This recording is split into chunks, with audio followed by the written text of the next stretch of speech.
출애굽을 통해서 하나님이 우리를 향하신 구원의 가르침이 어떠한가를 살펴보고 있습니다. 출애굽은 이스라엘을 통해서 하나님이 구원하신 그 구원이 무엇인가, 그리고 구원받은 자의 삶이 어떻게 믿음의 여정을 가야 되는가를 말하고 있죠. 그래서 이 성경에서는 두 영적 세계 관계를 말해주고 있습니다. 그래서 하나님이 구원이라고 얘기를 한다는 자체는 벌써 우리가 지금 신약에 살고 있어서 이미 알고 있는 거지만 어떤 것에서부터 나를 건져냈다라는 얘기잖아요. 구원이. 그래서 이스라엘의 구원을 본 그 출애굽 사건은 이스라엘을 애굽의 종살이서부터 그들을 건져냈다라는 얘기죠. 그러니까 하나님에게 속한 나라와 그렇지 않은 두 나라가 있다라는 것을 우리가 알 수 있습니다. 첫째는 보이는 세계 속에서 역사하는 보이지 않는 세계가 있다라는 거예요. 자, 고린도서 4장 18절 우리 함께 봉독해 보겠어요. 우리가 주목하는 것은 보이는 것이 아니요 보이지 않는 것이니 보이는 것은 잠깐이요 보이지 않는 것은 영원함이라. 구약은 보이는 세계 속에 일어난 사건들을 기록하고 있습니다. 그런데 신약은 보이지 않는 영적인 세계를 기록하고 있어요. 3번 우리 같이 봉독하겠어요? 구약에 기록된 보이는 세계 속에 일어난 사건들은 보이지 않는 영적인 세계의 일들을 이해할 수 있도록 기록하신 것이다. 그래서 구약을 읽으실 때는 그 보이지 아니하는 모든 영적인 일들이 그 구약 속에 기록이 됐구나라고 생각하시면서 여기서는 무엇을 말하나 이렇게 보시면 되는데 누가복음 24장 44절 말씀 봉독해 보겠습니다. 시작. 또 이르시되 내가 너희와 함께 있을 때 너희에게 말한 바 곧 모세의 율법과 선지자의 글과 시편에 나를 가리켜 기록된 모든 것이 이루어져야 하리라 한 말이 이것이라 하시고, 모세의 율법, 모세 오경을 말하는 겁니다. 창세기, 출애굽기, 레위기, 민수기, 신명기, 이게 전부 예수 그리스도에 대해서 얘기를 한 것이다. 또 선지서들, 소선지서, 대선지서 우리가 말하고 있는 그 많은 선지서들의 글이 다 예수님에 대해서 기록하고 있고, 또 시편이라고 말한 것은 우리가 알고 있는 시편 하나만 얘기하는 게 아니라 욥기, 시편, 잠언, 전도, 아가서, 이 5가지 책을 말하고 있어요. 이것도 다 예수님에 대해서 말하고 있다라는 거예요. 성경들을 보실 때 예수님이 무엇을 말하고 있는가를 우리가 살펴봐야 되겠죠. 구약은 그래서 예수 그리스도에 대해서 기록하고 있다라는 것을 우리가 알 수 있습니다. 율법에 속하는 모세오경이나 선지서들, 그리고 시편, 이 모든 것이 다 합쳐서 역사서 빼놓고는 전부 예수 그리스도에 대한 얘기를 한 것이다 라는 것입니다. 근데 무엇이 기록이 됐냐? 누가복음 24, 47절 함께 봉독합니다. 시작. 또 그의 이름으로 죄사함을 받게 하는 회개가 예루살렘에서 시작하여 모든 족속에게 전파될 것이 기록되었으니, 이 일은 예수님이 이 땅에 오셔서 십자가에 죽으시고 부활하시고 그 다음에 전파된 건데, 이것이 구약에 기록이 되었다라는, 구약에 기록이 되어진 것들이 지금 이 죄사함을 받고 회개하고 예루살렘에서부터 복음이 시작해서 모든 족속에게 전파되어져서 모든 믿는 자들이 구원을 받을 것이라는 것이 구약에 다 기록이 돼 있다라는 사실이에요. 구약이 길잡이 노릇을 하고 있다라는 거죠. 구약에 기록된 것들이 신약에서 뭘 의미하나, 예화로 사라와 하갈의 아들에 대한 얘기를 한번 살펴보겠어요. 사라와 하갈은 누구예요? 아브라함의 아내 사라고, 하갈은 사라의 여종 하갈이에요. 이 말이 중요해요. 아브라함의 아내는 하나예요. 사라. 나중에 그드라가 생겼지만 어쨌든 본처는 사라 하나예요. 그리고 하갈은 아브라함을 통해서 이스마엘이라는 아들을 낳았지만 하갈은 사라의 여종이었다는 사실이에요. 아브라함의 아내는 아니었습니다. 그런데 이 두 여자에 대해서 갈라디아서의 사도 바울이 얘기를 하고 있어요. 갈라디아 4장 22절에서부터 24절을 한번 봉독하겠습니다. 기록된 바 아브라함에게 두 아들이 있으니 하나는 여종에게서 하나는 자유 있는 여자에게서 낳다 하였으니, 여종에게서는 육체를 따라 낳고 자유 있는 여자에게서는 약속으로 말미암았느니라. 이것은 비유니 이 여자들은 두 언역이라. 하나는 신의 산으로부터 종을 낳은 자니 곧 하갈이라. 이 두 여자가 두 언약이라는 거예요. 그 두 언약은 무슨 언약이에요? 첫째는 신의 산에서 종으로 낳은 율법을 말하고 있어요. 그러니까 이 하갈은 누구를 상징하냐면 율법을 상징하는 거예요. 그리고 두 번째, 세라는 그러면 어떤 자이냐? 자유하는 여자로서 어떤 자를 의미하냐면 바로 예루살렘이라고 이 갈라디아서 계속 그 밑으로 우리가 내려가서 보면은 말하고 있어요. 4장 25절부터 26절까지 함께 봉독합니다. 시작. 이 하갈은 아라비아에 있는 신의 산으로서 지금 있는 예루살렘과 같은 곳이니 그가 그 자녀들과 더불어 종노릇하고 우식 위에 있는 예루살렘은 자유자니 곧 우리 어머니라. 자, 여기서 분명히 하갈은 신의 산에서 율법으로 받은 장소를 지적을 하면서 이 율법은 그러니까 무슨 소리예요? 종의 법이라는 얘기예요. 그 다음에 26절에 예루살렘은 자유자니, 아까 세라가 자유자라 그랬죠. 그러니까 세라는 예루살렘이고 자유자고 우리의 어머니다 라고 말해요. 그러면서 27절에 무슨 말을 하냐면 잉태하지 못한 자여 즐거워라. 산고를 모르는 자여 소리질러 외치라. 이는 홀로 사는 자의 자녀가 남편 있는 자의 자녀보다 많음이라. 그렇게 말을 해요. 그러면 여기서 홀로 사는 자는 누구를 말해요? 하갈. 그 다음에 남편 있는 자는 세라인 거예요. 그러니까 바로 율법을 통해서 종의 법을 받고 하나님을 섬긴다고 하는 자들의 수하고 예수 그리스도를 통해서 복음을 받아서 세라의 후손이 된 약속의 자녀들의 수는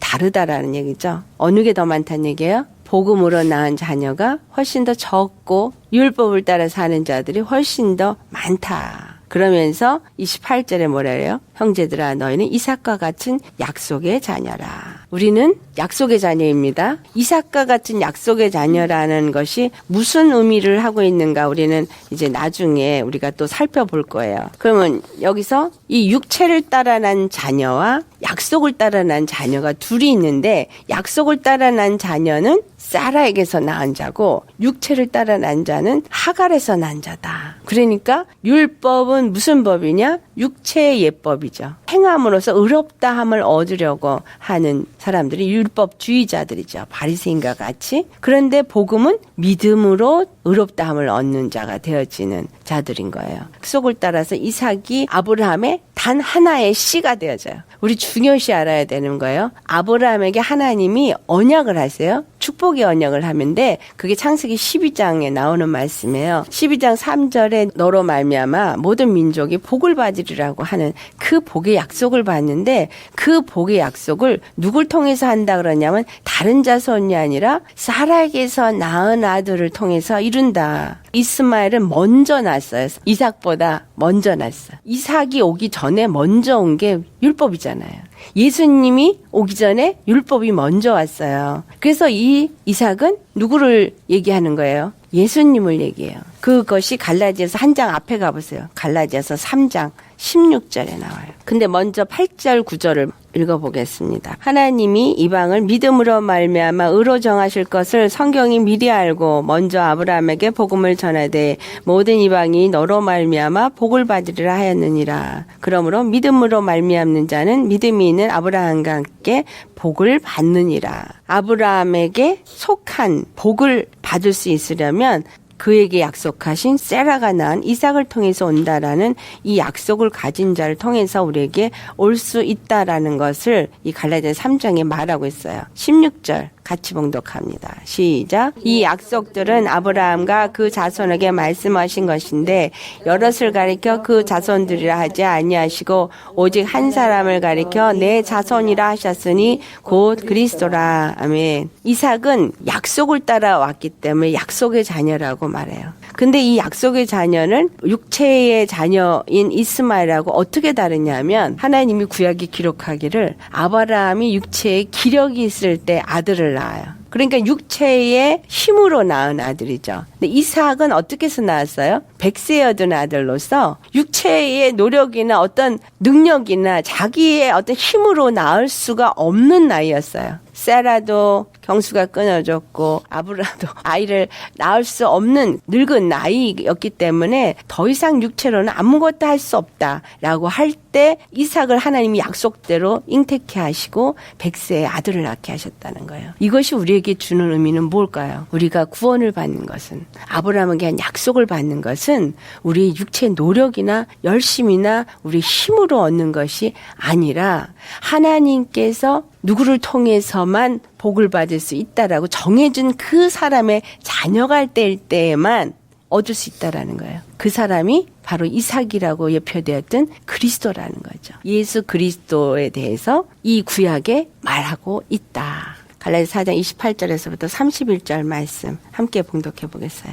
형제들아 너는 이삭과 같이 약속의 자녀라. 그러나 그때 육체를 따라 난 자가 성령을 따라 난 자를 박해한 것 같이 이제도 그러하도다. 그러나 성경이 무엇을 말하느냐? 여종과 그 아들을 내쫓으라. 여종의 아들이 자유 있는 여자의 아들과 더불어 유업을 얻지 못하리라 하였느니라.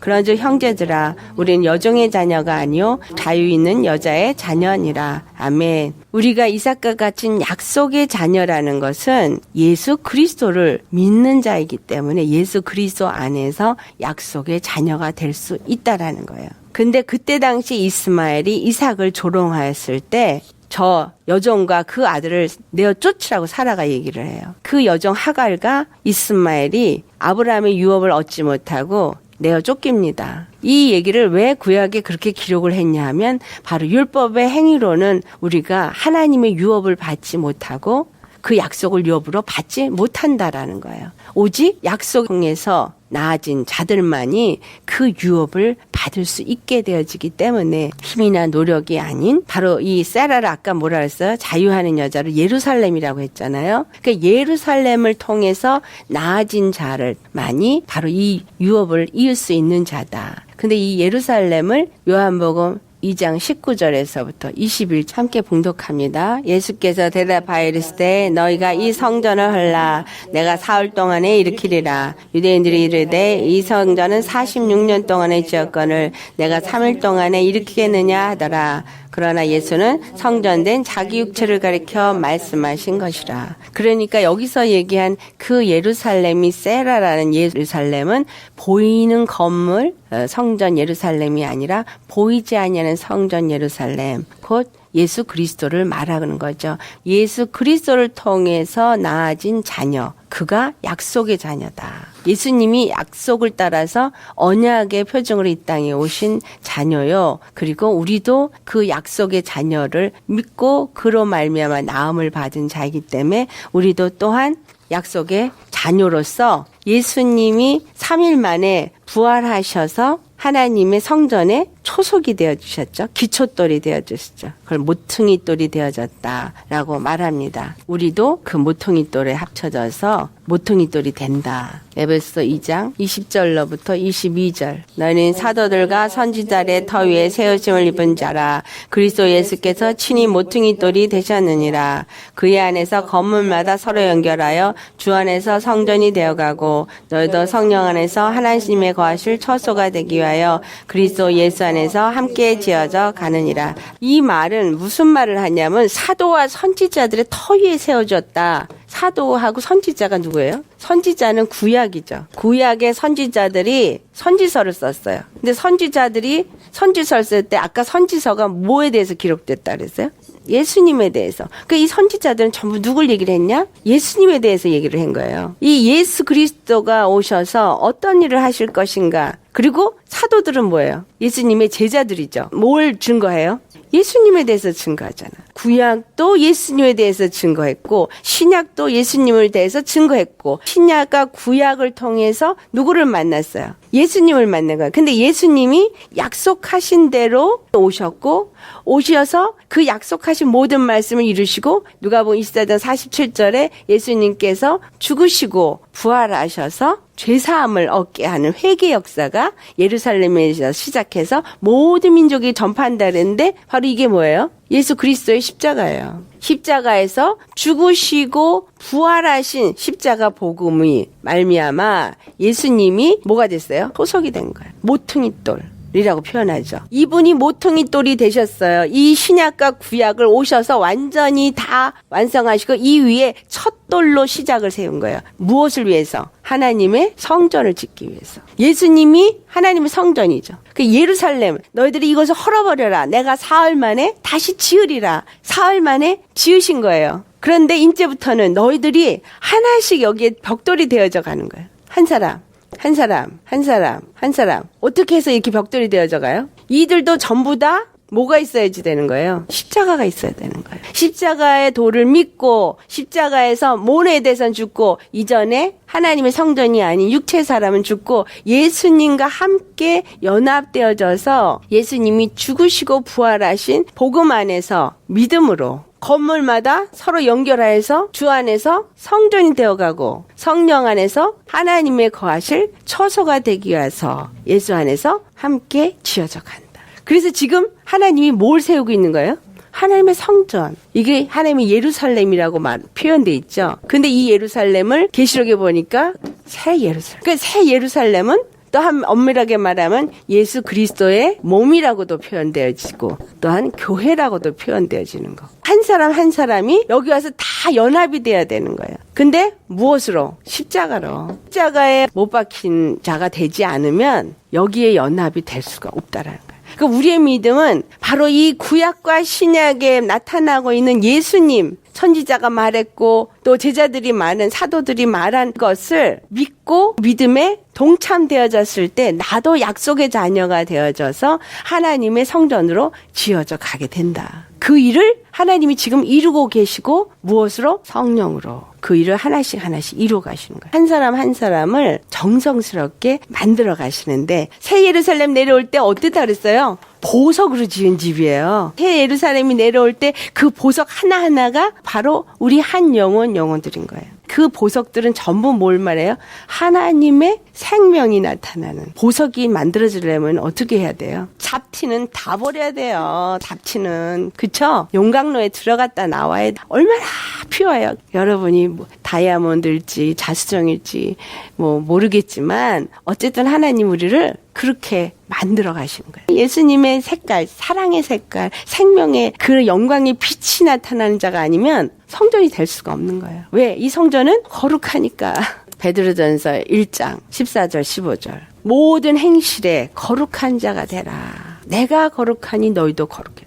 그래서 이 거룩하게 변화되어지고 보석의 집으로 하나님의 성전으로 지어지도록 하기 위해서 성령님을 우리에게 보내주셔서 성령님이 우리 안에서 말씀을 깨닫게 하시고 말씀을 통해서 회개하게 하시고 말씀을 붙잡고 오늘도 나와의 싸움을 싸우게 해서 나를 피오하게 거룩하게 아름답게 변화시켜 가신다라는 거예요. 살면서 힘들고 어려운 일이 있는 것들은 어떤 의미를 갖고 있는 거예요? 아름다운 보석으로 지금 빚어져 가는 거예요. 거룩한 하나님의 성전으로 지금 내가 만들어져 가는 거예요. 그러니까 얼마나 감사한 거예요. 고통 가운데 있고 만약에 어려운 가운데 있지 않으면 하나님 안 붙들어요. 인정하시죠? 저도 마찬가지일 거예요.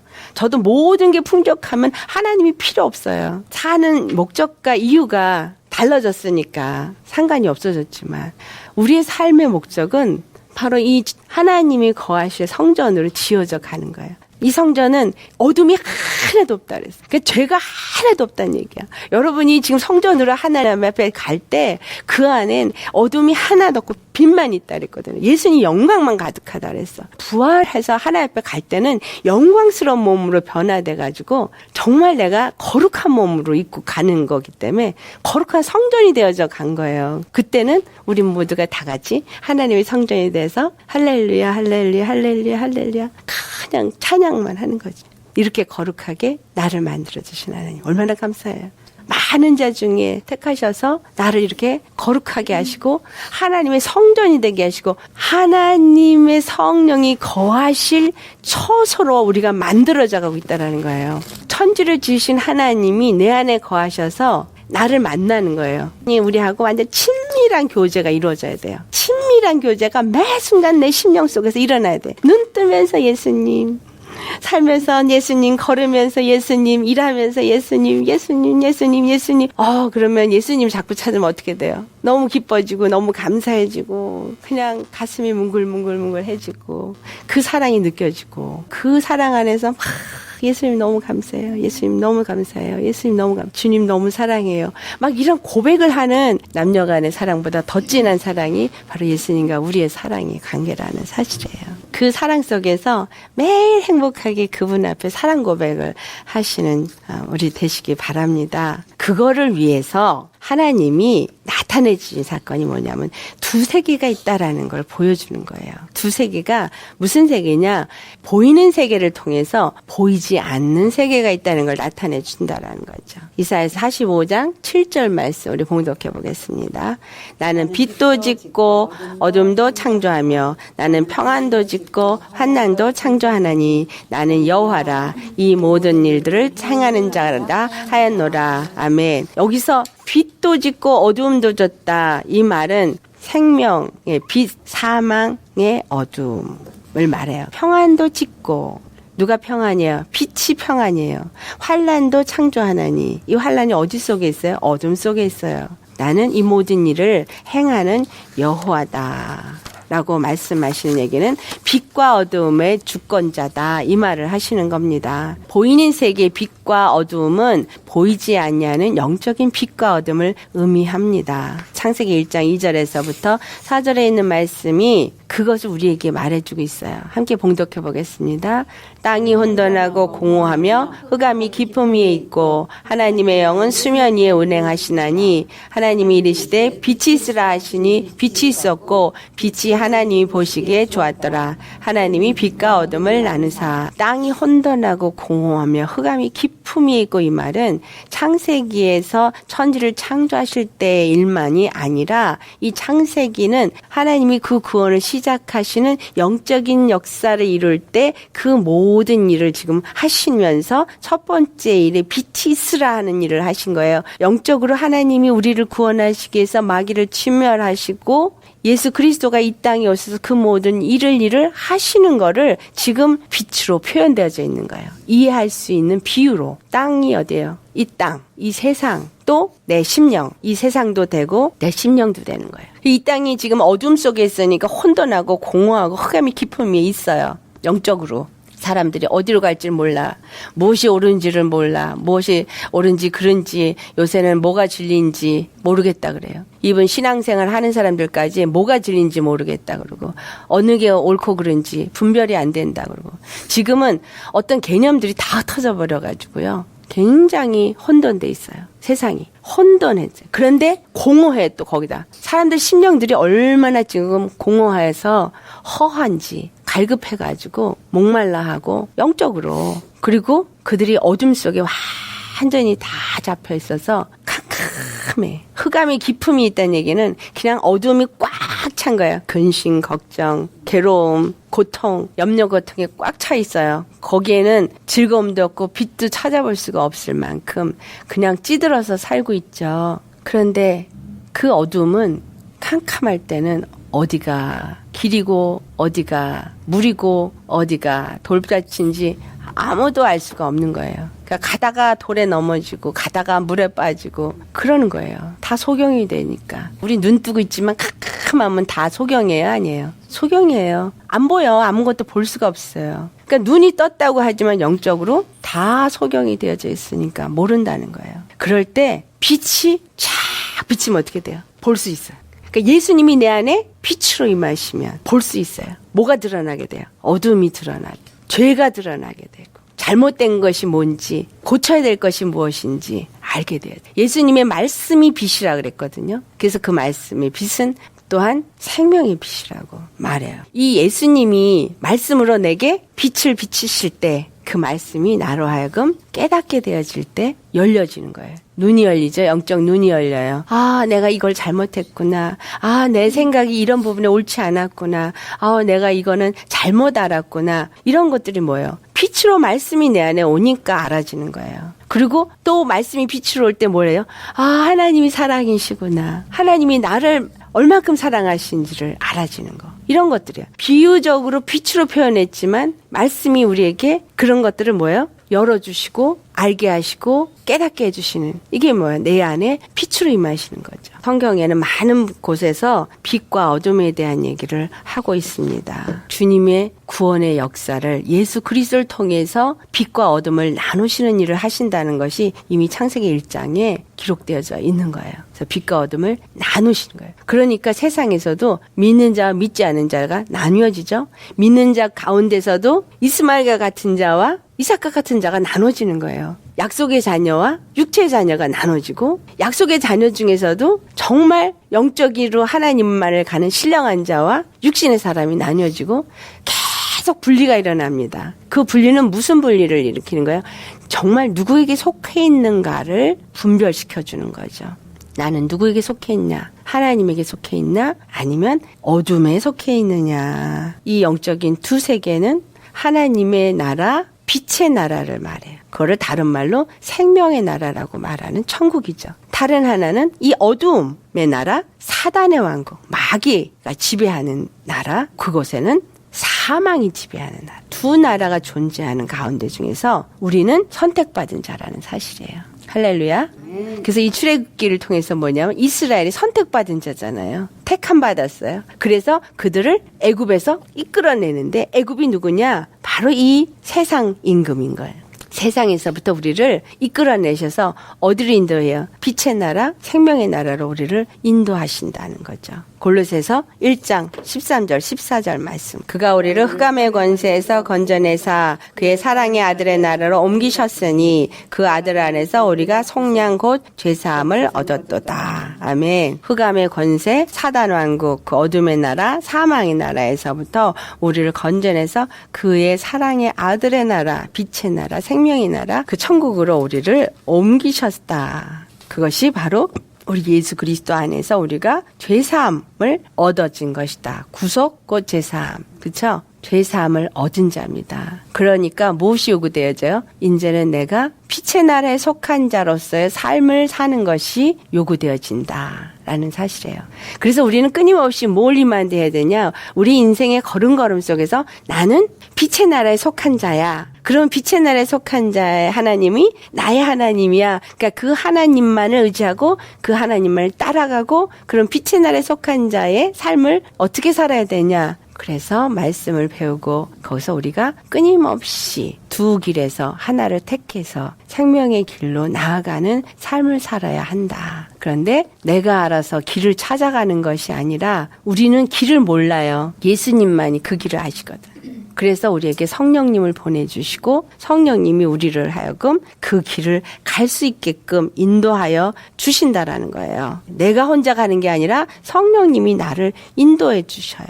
요한복음 15장 26절을 가보시면 아버지께서 너에게 보낼 보혜사 곧 아버지께로부터 나오시는 진리의 성령이 나를 증거한다. 그러니까 예수님을 증거하기 때문에 성령님이 나를 예수님 믿게 만들어 주시잖아요. 그렇죠? 자, 그 다음에 16장 가보세요. 16장 13절을 가보세요. 16장 13절. 그러나 진리의 성령이 오시면 그가 너를 모든 진리 가운데로 인도하시리니 그가 스스로 말하지 않고 오직 들은 것을 말하며 장래를 너에게 알리시리라. 우리를 진리 가운데로 인도해 주시는 이가 성령이신 거예요. 성령님이 나에게 하는 말씀을 잘 들어야 되겠어요? 안 들어야겠어요? 잘 들어야 돼요. 계시록 2장 3장에 보면 7교회에게 하는 말씀이 귀 있는 자는 들을지어다.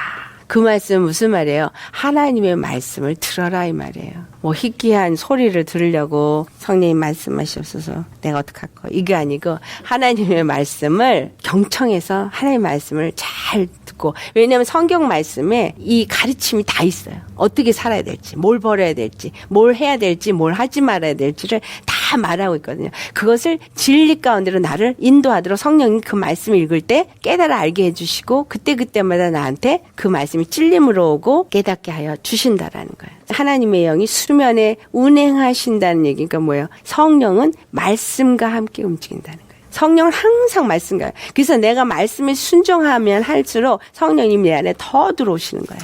우리가 성령 충만 받기를 원해요. 성령 충만은 그냥 성령 충만 주시옵소서 하거나 뭐 성령의 은사가 있는 사람이 뭐 기도를 해주니까 성령을 막 충만해주고 그게 아니라 성령이 기름 부음을 받은 사람이 기도를 했을 때 물론 성령이 임하실 수 있고 그런 것들이 다 기름 부음이 같이 나눠질 수 있어요. 하지만 그거는 잠시입니다. 중요한 건 뭐예요? 말씀이 내 안에 자리 잡고 있고 말씀이 나를 지배한 만큼 성령이 나에게 견고하게 다 버텨주셔요. 성령이 충만을 받고 싶은 사람은 말씀 충만을 받게 돼요. 말씀 충만을 받으니까 무슨 충만이야? 생명 충만이 와요. 말씀 충만, 생명 충만이 성령 충만으로 만들어준다라는 사실이죠. 때적인 하나님 앞에 충성된 믿음의 사람이 되기 위해서는 우리는 이러한 충만한 자가 되어야 된다. 오늘은 여기까지 하겠습니다.